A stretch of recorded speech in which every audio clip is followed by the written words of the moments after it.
What is up, you guys? It is Breyonna, and today we are going to be testing out a brand new palette from SUGARPILL, which I am so excited for. This is the Capsule Collection C3 Black Edition palette, which is their Halloween collection. And I don't know about you guys, but when I saw this one, I was like, instantly add this baby to my cart. Not only is the packaging honestly stunning, it's a little pill, and then the logo right here is kind of like a deep forest green. I just thought it looked really interesting. But look at this color story though. She is so different and so unique. That's what really caught my attention about this palette, because you get these really cool grungy shades down in here, and then you get these really beautiful brights. Now, I'm just saying, before we test out this baby right here, if you haven't already, make sure you hit the subscribe button and also give this video a like. And if you'd like to check me out over on my Instagram page or my TikTok, it is at Breyonna as well. So before using the palette, I'm just going to be priming my eyelids using my Anastasia eye primer. I just like this one because it's light in color and it's also kind of like a concealer base. So it really cancels everything out and just makes those shadows adhere really well to the eye. And I'm just going to be applying it with a flat shader brush, anywhere that we are going to be applying that shadow. So I kind of want to do something a little bit on the funky side today. So the first shade that we are going to be using is this kind of like khaki green color called Grim. And I'm just going to be taking it on this brush from Profusion. This is called a pointed crease eyeshadow brush. And I'm just going to be applying it right into my crease, doing back and forth motions, and I'm also going to use it to round out my outer V. And then after it's in my crease, I'm just doing these little circular motions to blend it upwards towards my brow. And you do want to go kind of far up with this shade too today, since we are going to be doing something really dramatic. I'm just going to go in with a second layer. Let's kind of see what happens. Oh yeah, it does build up.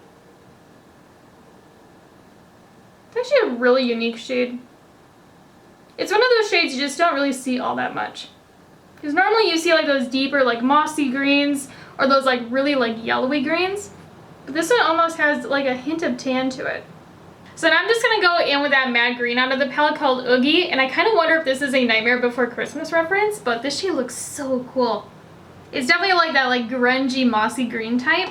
And I'm just going to be taking it on this Morphe M433 and just going right into my crease. Because again, we're going to want a lot of definition with this look because we're going to do something super, super dark. And I'm just going to go in with a little bit more. And again, I'm just applying it into my crease. And then afterwards doing these little circular motions to blend it upwards. And I'm also using it to round out my outer V. I'm just layering it up again. So this shade to me is a little bit more on the buildable side. It's pigmented right away, but it does, have a little bit more of a buildable formula to it. Especially if you want it to look like it does in the pan, you will have to do a couple of layers. But again, it is not giving me any harsh lines, and it is definitely not hard to work with. And to help me deepen things up even more in my crease, I'm going to go in with this large pan matte shade called Purgatory, this really pretty blue. And using this Morphe M507, I'm just going to be applying this right into my crease. And when I'm doing this, I'm doing back and forth motions just to get really up in there, because I want it to be really dark. And then afterwards, I'm just doing these little circular motions to blend it into that green. And I'm also using it to round out my outer V. But do you see what I mean though? The shadows apply a little bit on the sheer side initially. And then I'm just going to start building it up. Because I do want it to look like it does in the pan. So to me it seems like the mattes in here definitely have more of a buildable formula. And I'm just going to do a third layer. But the formula of the mattes in here kind of remind me of the ColourPop neutral palettes, where it does have some pigmentation when you do first initially apply it, but if you want to look like it does in the pan, you do have to do about 2 to 3 layers. I'm really enjoying the vibe that we're getting from this palette so far. I think it's giving this really cool kind of grungy, edgy feel. But off camera though, I'm just going to do a cut crease. I'm not going to do anything crazy, just a normal one. And then afterwards, I'll be right back to finish up the lid. So after cutting the crease, I'm just going to go in with a little bit more of that dark blue shade. And I'm going to be packing it on that harsh line that we have from the cut crease on this outer edge. And when I'm doing this, I'm really pressing it down just to mask it. And this will also help blend in our lid shade in a minute. So once you have that done, now we're going to start working on the lid, and the first shade that we are going to be going in with is a shimmery blue called Ritual. And then using a dampened little shader brush, I'm just going to be packing Ritual on. If you cut my lid in half, I'm going to go straight down and then apply this to the center, and then flicking it outwards towards that dark blue. Ooh, that is so pretty. I don't know if you guys can see it like I do in person, but in person it is so reflective. Like that is like a liquid metal. And it also just has like this really cool kind of like glittery factor to it. Like again, it's not a pressed glitter, but it just has like this beautiful shine. Like if you like those extra shimmers, you're gonna love this shade right here. And it also kind of seems like they changed the formula of the shimmer for this one in particular, because in the other two palettes, the shimmers, they literally like crumbled in the pan, and this one did not do that at all. And now I'm going to go in with this purple shimmer shade called Hex.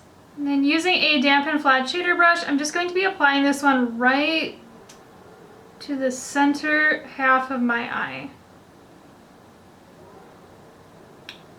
You know, I'm not into this shimmer shade. I thought it was going to be a wow like the blue, but I don't know. Like this one is not as sparkly.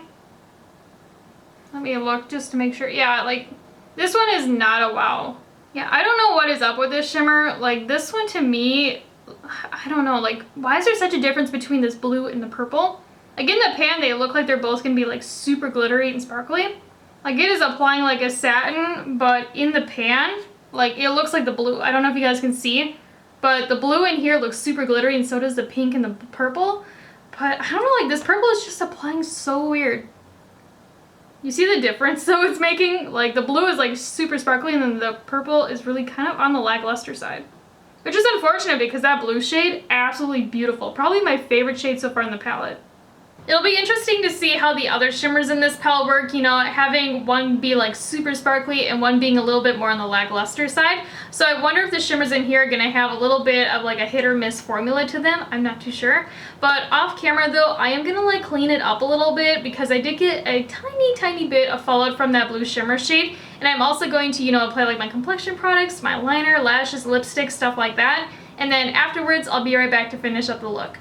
Okay, this look though, she's turning out so pretty. I am loving how this is turning out so far. But off camera, I also use these lashes from Sugarpill. I've never used their lashes before. They aren't part of the collection, I just picked them up. And these ones are in the style plush. And when I first saw them, I was like, girl, like they are so theatrical looking, which I don't mind honestly, but they just didn't seem like something I could wear, you know, with like an everyday look. Like it needed more of like an avant-garde type of feel. But after I cut them, I think they look really pretty, and they are also so comfy and so lightweight. Gotta be honest though, the only reason I got the lashes is because I did not want to pay for shipping. I don't know if you're this way too, but I bought the palette on Sugarpill's website. It is $42, and to get free shipping on their website, you have to spend $50, and I was like, what can I get for $8? You know, so I don't have to pay for shipping. I don't know if you're like that too, but I just really hate paying for shipping. It drives me nuts. And I saw these lashes and I was like, why not try them? And I thought they looked super cute. So before doing the lower lash line, I am going to go in with a blush, and this one is called Superstitious. Like the pigmentation on this one really scares me. You know what, I am going to tap it a little bit on the back of my hand because I know from the other two palettes, like their blushes in the palettes are almost like an eyeshadow. So I'm just going to tap off a little bit of excess and then go in. And when I apply my blush, I like to do a stippling motion right on my cheekbone itself. I don't go above my cheekbone and I don't go below. I go right on it. I know that's where a lot of people like to apply their highlighter. But for me, I find if I apply my blush in that spot, it kind of gives me like a lifted look to the face. So I'm going to do a second layer of the blush because I am trying to be so careful with it. Because the last time I used one of their blushes, like I kind of looked a little bit clown-like because it's just like so intense. But this color is actually really pretty. It's not a color I would necessarily pair with this look, but I still think it's really nice. I feel like if you did like a purple and pink kind of eyeshadow look or something less, you know, cool tone like what I have going on, it would pair really well. So now we're just going to start working on the lower lash line, and I mixed the green and the blue a 1:1 ratio. I'm just smoking this right underneath of there, doing back and forth motions, using this brush from Luxie. It is a 231 small tapered blending brush. So for the inner corner highlight today, we are going to be doing something extra spicy and just really interesting. I'm not too sure how this is gonna look either, but I wanna go in with this bright pink shimmer shade called Psycho Candy. And then using this Anastasia A14 little pencil brush, I'm gonna really pack it down in this inner corner because I want it extra bright and sparkly. And I'm also gonna take it slightly underneath the inner tear duct area to help open up the eye. I'm going maybe like a third the way in as well. Ooh, that looks really cool. I don't know how I feel about this shimmer shade though. Like again, it's more like the purple one than the blue. It's pretty, I just wish it was a little bit more sparkly and amplified. I don't know, like that blue one swooned me so much. Now the other two just kind of seem kind of bland and basic. And I mean, like, they're not bad. It's just once you have a really cool shimmer shade in a palette and the other ones don't match the like hype and amplifiedness of it, they're just, I don't know, like they just don't wow you as much. This one does seem a lot more metallic than the purple though. And I'm just going to do a second layer of the pink shimmer just to really kind of like brighten it up and get it extra sparkly. I mean, it looks really cool. It is definitely a lot darker of an inner corner highlight than I would normally do. So we might go in with a highlighter and kind of like brighten it up a little bit. I mean, you can leave the inner corner highlight where it is now, but again, I do want like a little bit more brightness with it. So I'm just going to go in with Pink Heart out of the Anastasia Beverly Hills Moonchild Glow Kit. And with that same brush, I'm just going to be applying just a little bit of Pink Heart right where the inner corner points. Just a little bit. Just so it doesn't close up the eyes so much. You see what I mean? Like, it really honestly makes such a difference. I'm gonna be so sad if they ever discontinue this palette because I use it so much. Like, I don't really use it as highlighters, but for inner corner highlights, I use it all the time. I'll be honest, when I first got this palette, I was so excited for it because, again, like, I really love Sugarpill and I truly believe in them and their brand. But, you know, after applying it, I'm just not as wowed as I thought it was going to be. None of the shadows that we used today gave me any issues. You know, the mattes in here, they definitely do have a buildable formula. So if you do not like building up your shadows, you will not like the mattes in here. You know, when you first initially apply them, they do have a, you know, a good amount of pigmentation to them. But if you want them to look like they do in the pan, you're looking at least, you know, 2 to 3 layers. And then you get that really intense richness with them. As for the shimmer shades in this palette, that's where things get a little bit more meh for me, because when I first initially applied that blue shimmer shade, it literally was mind-blowing to me. Like, I mean, like, seriously, like, look at it. It is so intensely sparkly. It is honestly so just, I cannot get over how beautiful it looks.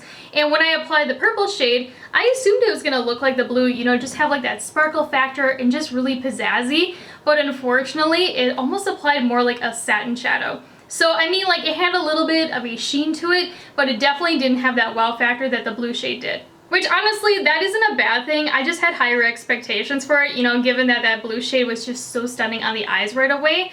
And, I mean, even when I built up that purple shimmer shade, about, like, 3 layers, it still didn't have, like, that wow factor that I was looking for. It did make it a little bit more sparkly, but it had, like, more of that wearable shimmer kind of look to it.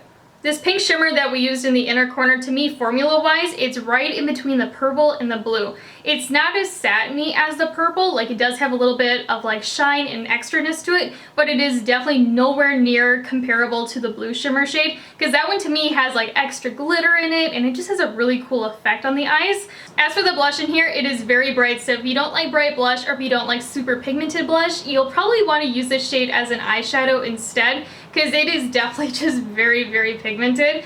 But if you like really blushy looks and if you like bright blushes, I think you're going to be really happy with it.